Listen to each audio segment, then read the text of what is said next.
네, 금일은요, 느헤미야의 대처법이라는 말씀의 제목으로 함께 하나님의 말씀을 나누고자 합니다. 우리는 느헤미야 5장을 통하여서 외부의 문제로부터 조금 자유함을 누렸다고 생각하자 느헤미야와 이스라엘 백성들에게 찾아온 문제점은요, 내부에서 문제점이 발생했다는 것입니다. 그럼에도 불구하고 느헤미야를 주축으로 흉년의 문제를 발생한 또 이 문제 가운데 가난한 백성들에게 빌려준 이자 문제를 잘 해결하고요.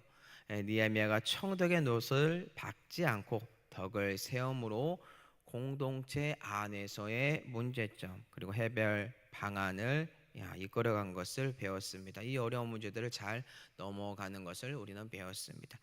근데 내부 문제가 해결이 되니까요, 마치 기다렸던 것처럼 이제 다시 외부로부터 문제가 발생해요. 이는 마치 신약에서요, 예수 그리스도께서 40일 동안 금식하시고 사단의 시험을 이겼을 당시에 사단이 영영 떠난 것이 아니라 잠시 떠난 것처럼 시험의 문제들이 늘 느헤미야를 기다리고 있었다라는 것을 우리는 쉽게 발견할 수 있습니다. 그렇다면 왜 지금 이 문제가 오늘 본문에서 다시 발생하게 되었을까요? 느헤미야 6장 1절에 그 답이 나와 있는데요. 한번 1절을 보도록 하겠습니다.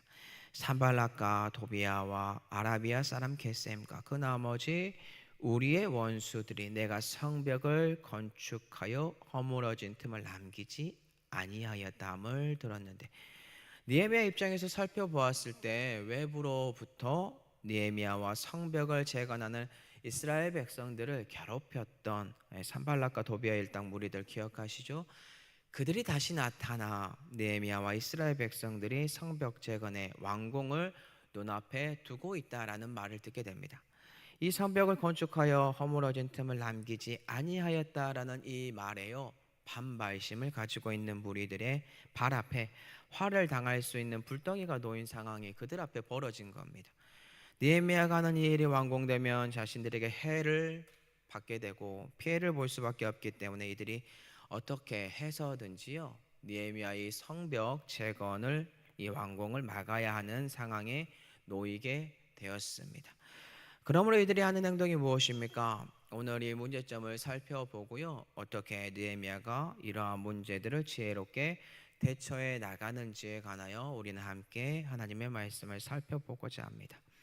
산발락과 도비아 일당은 이제 느헤미야를요 암살할 음모를 세웁니다. 꾸밉니다. 성벽 재건의 완공이 가까이 다가오자 가장 영향력 있는 사람 느헤미야를 죽이고자, 이 일을 중단시키고자 하는 사단의 마지막 발악 같은 모습을 오늘 본문에서 보여줍니다.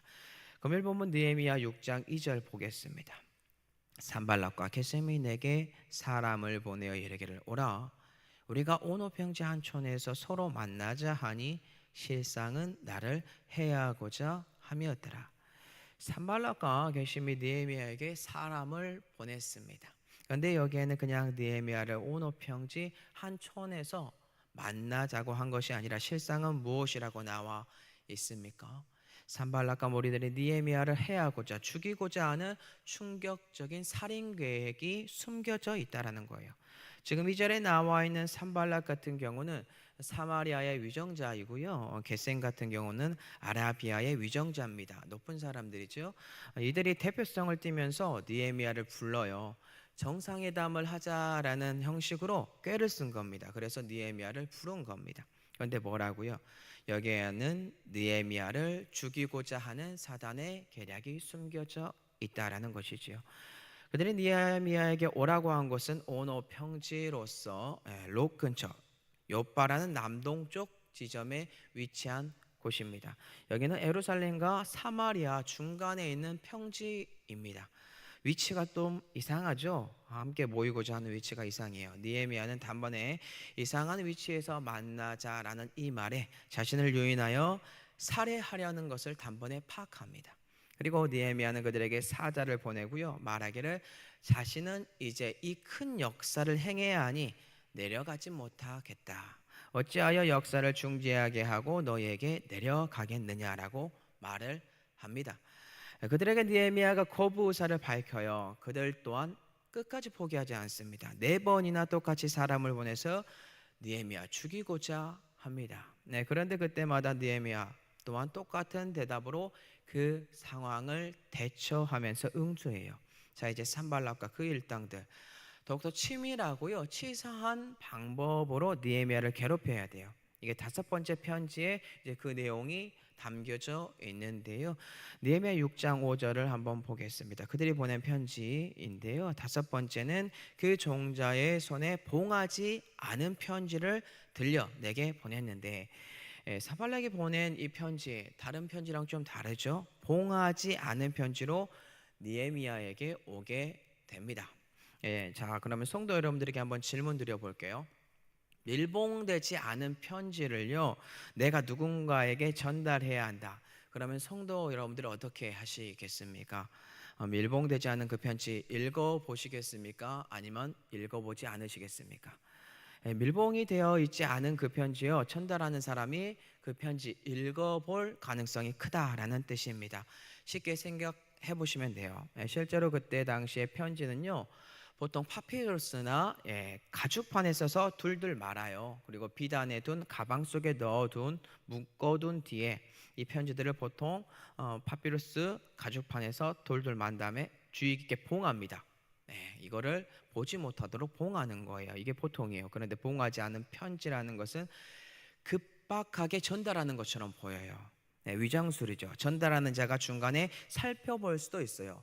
그 내용이 유출될 수도 있습니다. 또한 다른 사람들에게 선동할 수 있는 위험성까지 있고, 이 거짓된 소문으로 인하여 산발락과 그 무리들이 원하는 정치의 판이 짜여진다라는 것입니다.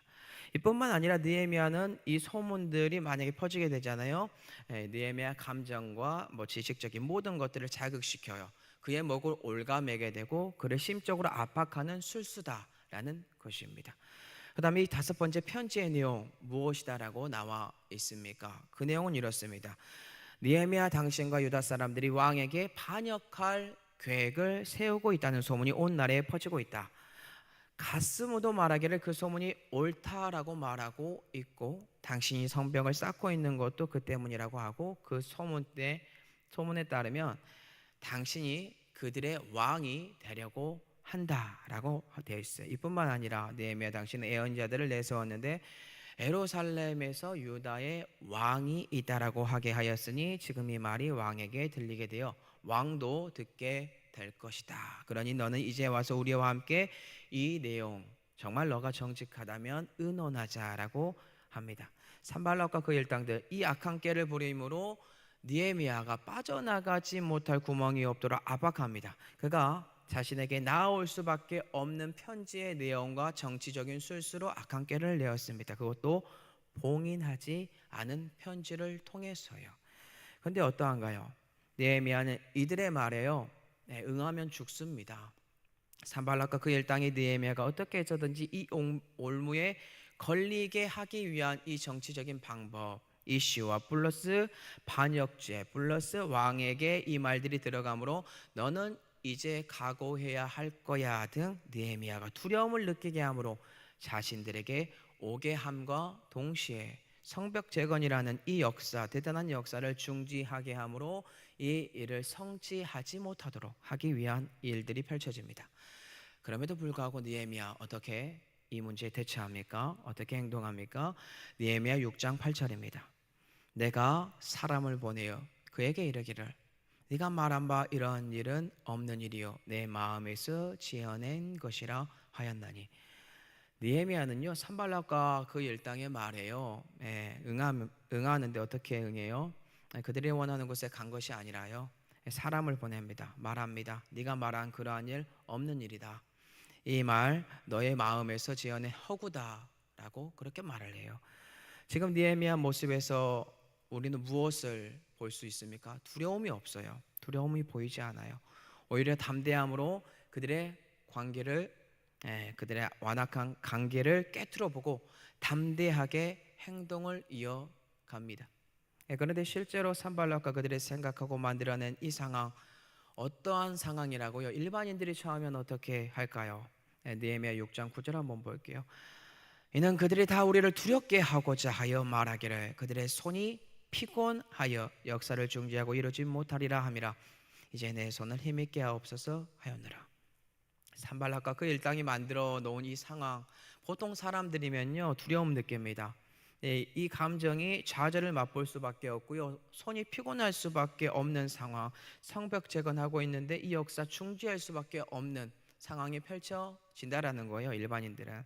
하지만 이러한 상황 가운데 느헤미야 담대했고 그렇게 대처했습니다. 어떻게 이렇게 이러한 이유로 대처할 수 있었을까요? 9절 맨 뒷부분에 그 답이 나와 있어요. 그것은 바로 이제 내 손을 힘있게 하옵소서라고 나와 있듯이 느헤미야 하나님께 기도하는 사람입니다. 기도로 무장한 사람이고 이 일 하나님 덕분에 가능했다라는 것입니다. 우리 사랑하는 성도 여러분들 또한 이러한 지각이요 하나님 가운데 친밀한 기도 가운데 대처할 수 있는 능력이, 담대함이 있었으면 좋겠습니다. 왜냐하면 여러 가지 염려와 걱정을 여러분들은 선택 속에서 하나님께 맡기면 여호와 하나님의 평강이 예수 그리스도 안에서 여러분들의 마음을 지켜주니까 담대할 수 있습니다.